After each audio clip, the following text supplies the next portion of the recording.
ఓం గంగణపతే నమ. ఐం సరస్వత్యై నమ. శ్రీమాత్రే నమో నమ.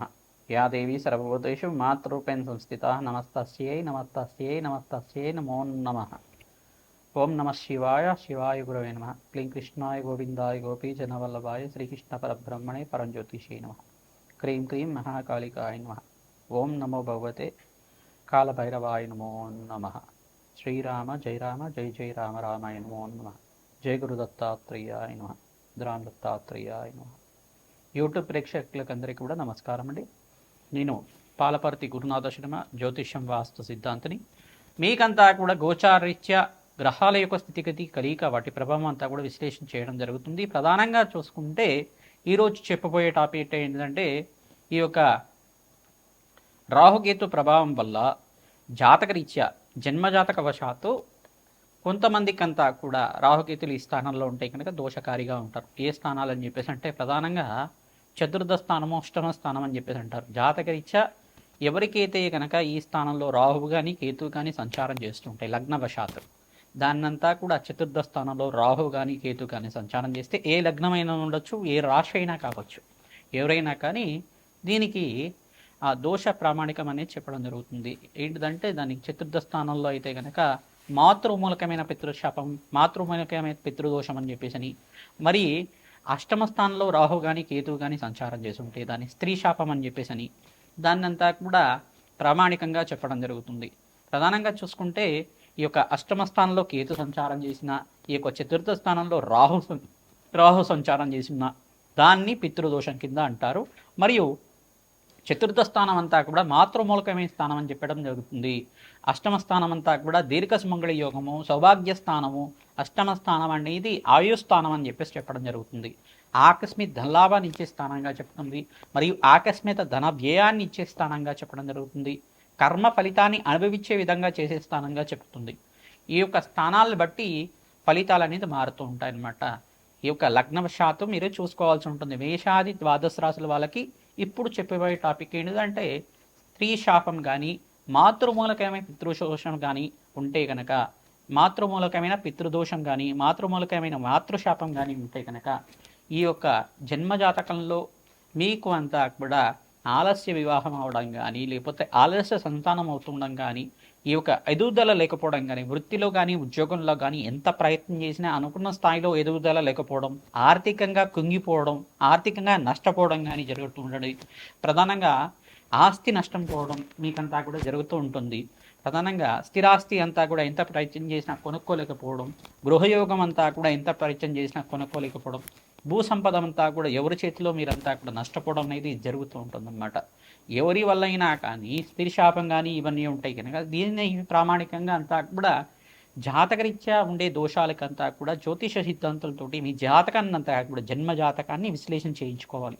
అందుకే ఈ యొక్క కర్మ ఫలితాన్ని అందరూ కూడా అనుభవించే విధంగా ఉంటుంది. కానీ దాన్ని పరిహార సిద్ధాంతం ప్రకారంగా, పరిహార శాస్త్రంలో చెప్పిన విధానంగా, తంత్రశాస్త్రంలో చెప్పిన విధంగా మీకు అంతా కూడా పరిహారం అంతా కూడా చేయించడం జరుగుతుంది. యజ్ఞ హోమాది కార్యక్రమాలు, దానాలు, గోమాత సేవ, తర్వాత రావి చెట్టుకి వేప చెట్టుకి వృక్షరాజానికి అంతా కూడా ప్రతిరోజు కూడా 27 ప్రదక్షిణాలు చేయడం, అవకాశం ఉంటే కనుక పనస చెట్టుని అంటే పనస మొక్కనంతా కూడా నాటడం, పనస మొక్క దగ్గర ఆమనయ దీపాలను అంతా చేయడం. ఎవరైతే కనుక దేవాలయ ప్రాంగణంలో పనస మొక్కని అంతా కూడా నాటుతూ ఉంటారో మీకంతా కూడా సకల గ్రహదోష నివారణ కలుగుతుంది. పితృశాపం నుంచి, మాతృమూలకమైన పితృదోషం నుంచి కానీ, మాతృమూలకమైన మాతృశాపం నుంచి కానీ బయటపడడానికి ఆస్కారం ఉంటుంది. సర్పదోషము, సర్పశాపం అంతా కూడా కారణం రాహుకేతులు అవుతారు. ఈ యొక్క స్త్రీ శాపం కానీ, మాతృమూలకమైన పితృదోషం కానీ, మాతృశాపం నుంచి బయటపడడానికి కానీ ఎటువంటి పరిహారాలు ఆచరించాలి, ఎటువంటి దోషాలంతా కూడా జన్మజాతకం వశాత్తు, లగ్న చక్ర వశాత్తు మేషాది ద్వాదశ రాశుల వాళ్ళకంతా కూడా వర్తిస్తాయి. రాహుకేతు ప్రభావం వల్ల ఎటువంటి పరిహారం అంతా కూడా చేసుకుంటే అఖండమైన ఐశ్వర్య ప్రాప్తి కలుగుతుంది, వంశాభివృద్ధి కలుగుతుంది అంతా కూడా తెలుసుకోవడం జరుగుతుంది. కన్యారాశి జాతకులకి ప్రధానంగా మీ లగ్న చక్ర వశాత్తు చతుర్థ స్థానంలో కేతు ఉంటే కనుక దాన్ని మాతృమూలకమైన పితృదోషం అని చెప్పేసి అంటారు, మాతృశాపం అని చెప్పేసి అంటారు, ప్రధానంగా మాతృదోషం అని చెప్పేసి అంటారు. దీని నుంచి బయటపడడానికి ప్రతినిత్యం కూడా అమావాస్య వేళలో కూష్మాండ దానాన్ని బ్రాహ్మణుడికి దానం చేయాలి. తెల్ల గుమ్మడికాయను దానం చేసుకోవాలి, స్వయంపక దానం చేసుకోవాలి, పెసరపప్పు దానం చేయాలి. తద్వారా మీకు పితృశాపం నుంచి కానీ, మాతృమూలకమైన పితృదోషం నుంచి కానీ, మాతృశాపం నుంచి బయటపడడానికి ఆస్కారం ఉంటుంది. అవకాశం ఉన్న వాళ్ళు గోమాత సేవ చేయడం, గోమాతని అంటే కూడా ఆవు దూడని బ్రాహ్మణత్వంకంతా కూడా మహావిష్ణు స్వరూపంగా భావించి దానికి దక్షిణ సహితంగా, గ్రాసానికి సహితంగా యథాశక్తిగా కాకుండా ప్రతినిత్యం కూడా గ్రాసానికి దానికి దానం ఇచ్చే విధంగా పెంచడానికి ఎంతైతే ధనమవుతుందో ప్రతినిత్యం కూడా ఆ ధనాన్ని కూడా ఇచ్చే విధంగా శక్తి ఉన్న వాళ్ళే గోదానం చెయ్యాలి. శక్తి ఉన్న వాళ్ళే గోదానం చెయ్యాలి. ప్రతినిత్యం కూడా ఈ రకంగా గోదానం చేయడం వల్ల అఖండమైన దీర్ఘ సుమంగళి యోగం సిద్ధిస్తుంది. అష్టమ స్థానం మాంగళ్య స్థానం అంటారు. దీర్ఘ సుమంగళి యోగం సిద్ధించడానికి అష్టమ స్థానం అంతా కూడా సకల సౌభాగ్యాలు లభించే స్థానం, అఖండమైన ఆకస్మిక ధనలాభం ఇచ్చే స్థానం అంటారు. దీంట్లో రాహు కానీ కేతువు కానీ అష్టమ స్థానంలో ఉంటే కనుక లగ్నవశాత్తు దాన్ని ఈ యొక్క స్త్రీ శాపం అంటారు, మాంగళ్య దోషం అంటారు. దీని నుంచి బయటపడడానికి ప్రతినిత్యం కూడా మీరు ఈ యొక్క సువాసిని అర్చన విధానం చేసుకోవడం, మంగళగౌరీదేవి ఆరాధన చేయడం వల్ల సకల సౌభాగ్యాలు లభిస్తుంటాయి. దీర్ఘ సుమంగళి యోగం సిద్ధిస్తుంది. అంగారకుడు రాహువు కలిసి ఉంటే కూడా దీని మాంగళ్య దోషం అంటారు. అష్టమ స్థానంలో అంగారకుడు అంత యోగకరంగా ఉండడు కావున లగ్నవశాత్తు మీరంతా కూడా చూసుకోవాల్సి ఉంటుంది. చంద్ర లగ్నవశాత్తు కానీ, శుక్ర లగ్నవశాత్తు కానీ ఈ దోషాలు అనేది వర్తిస్తూ ఉంటాయి. ఈ యొక్క లగ్నవశాత్తు కనుక రాహు కానీ కేతు కానీ ఉంటే కనుక లగ్నం తెలుసుకుంటే లగ్నాన్ని చూసుకోండి, లేదు రాశి తెలుసుకుంటే రాశిని చూసుకోండి. జాతకాన్ని జ్యోతిష్య పండితులతో మీరంతా కూడా విశ్లేషణ చేసుకొని తగ్గు పరిష్కారం తీసుకోవడం వల్ల ఈ శాపాలు దోషాల నుంచి బయటపడడానికి సులభమైన మార్గంలో మీకు అంతా కూడా చెప్పడానికి ఆస్కారం ఉంటుంది. యజ్ఞ హోమాది కార్యక్రమాలు ఆచరించాలి. రాధశ్యామల యజ్ఞాధికృతలు ఆచరించుకోవడం వల్ల ఈ యొక్క అమ్మవారి అనుగ్రహం అంతా కూడా శీఘ్రంగా లభిస్తుంది. మాతంగేశ్వరి అనుగ్రహం వల్ల మీకంతా కూడా రాధశ్యామల దేవి అనుగ్రహం వల్ల అఖండమైన సౌభాగ్యాలు లభిస్తూ ఉంటాయి. దీర్ఘ సుమంగళి యుగం సిద్ధిస్తుంది.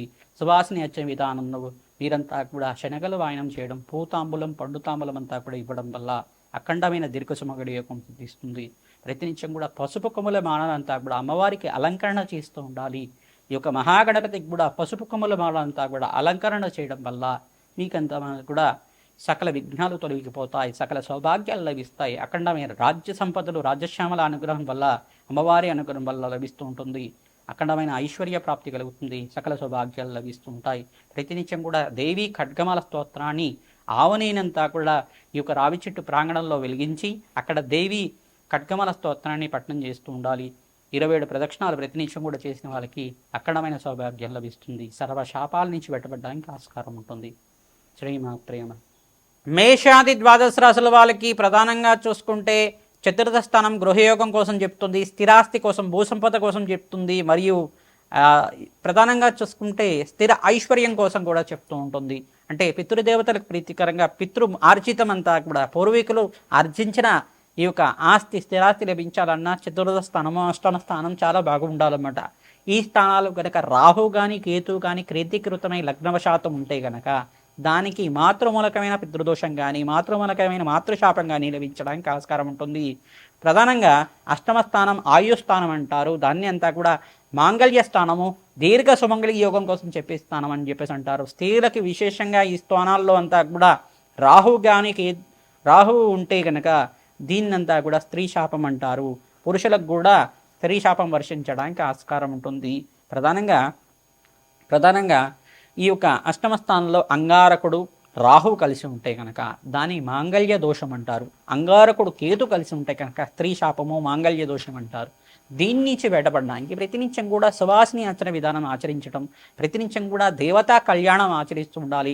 శివపార్వతుల కళ్యాణం పుణ్యక్షేత్రంలో శ్రీశైల ప్రాంగణంలో అంతా కూడా చేసుకోవడం వల్ల సకల దోషాలు సకల శాపాల నుంచి బయటపడడానికి ఆస్కారం ఉంటుంది.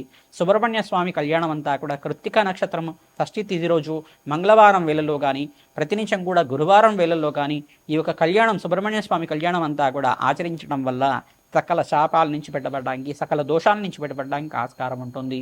పుణ్యక్షేత్ర దర్శనాలు ఆచరించాలి. ప్రధానంగా దత్తాత్రేయ పుణ్యక్షేత్రాలు కానీ, ప్రధానంగా శ్రీకృష్ణ పరమాత్మ యొక్క పుణ్యక్షేత్రాలు కానీ, ఈ యొక్క అరుణాచలం పుణ్యక్షేత్రం కానీ, శ్రీశైల పుణ్యక్షేత్రం కానీ, కాశీపట్నం కానీ, ప్రధానంగా కాశీ పుణ్యక్షేత్రంలో కానీ మీరంతా కూడా అన్నదానం చేయించడం వల్ల, అభిషేక హోమాది కార్యక్రమాలు ఆచరించడం వల్ల సకల సౌభాగ్యాలు లభించడానికి ఆస్కారం ఉంటుంది. దేవీ భాగవతాన్ని పారాయణం చేస్తూ ఉండాలి. సువాసిని అర్చన విధానం చేస్తూ ఉండాలి. దేవీ భాగవతాన్ని అందరూ కూడా పారాయణం చేస్తూ ఉంటే కనుక ప్రవచనాల్లాగా వింటున్నా కానీ దేవీ భాగవతంలో అమ్మవారి చరిత్ర అంతా కూడా ఉంటుంది. తద్వారా అమ్మవారి అనుగ్రహం అంతా కూడా శీఘ్రంగా లభిస్తుంది. మీకంతా కూడా సకల దోషాల నుంచి బయటపడి శీఘ్ర కళ్యాణ యోగం సిద్ధిస్తుంది. సకల శాపాల నుంచి బయటపడడానికి మీరంతా కూడా ఈ కార్యక్రమాలు చేయాలి.